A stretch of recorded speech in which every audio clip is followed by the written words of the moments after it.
ফিলিস্তিনের অবরুদ্ধ গাজা উপত্যকায় গত ৩ বছরের বেশি সময় ধরে হত্যাযজ্ঞ চালাচ্ছে ইসরায়েল। এর মধ্যে সামান্য আনন্দ নিয়ে এসেছে ৩০০ যুগলের গণবিয়ে।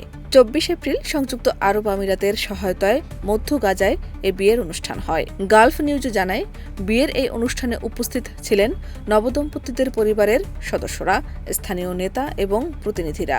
আরও ছিলেন বিভিন্ন আন্তর্জাতিক সংস্থার কর্মী ও সাধারণ জনতা। সব মিলিয়ে প্রায় ২০,০০০ মানুষ তাদের বিয়ে প্রত্যক্ষ করতে জড়ো হন।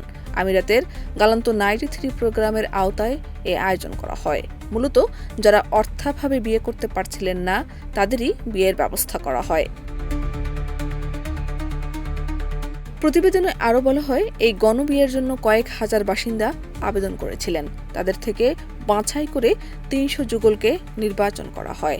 গত ফেব্রুয়ারিতে আবেদন গ্রহণ শুরু হয়। আয়োজকরা জানায়, অবিবাহিত এবং যারা আর্থিকভাবে অসচ্ছল তাদের প্রাধান্য দিয়ে গণবিয়ের মাধ্যমে বিয়ের ব্যবস্থা করা হয়। এর পাশাপাশি তাদের আরও সহায়তা করা হয়, দেওয়া হয় বিভিন্ন উপহার।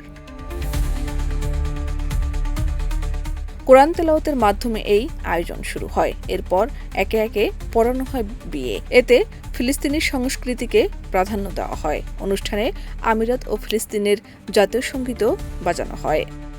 শাহনাজ পারভীন, দেশ রূপান্তর।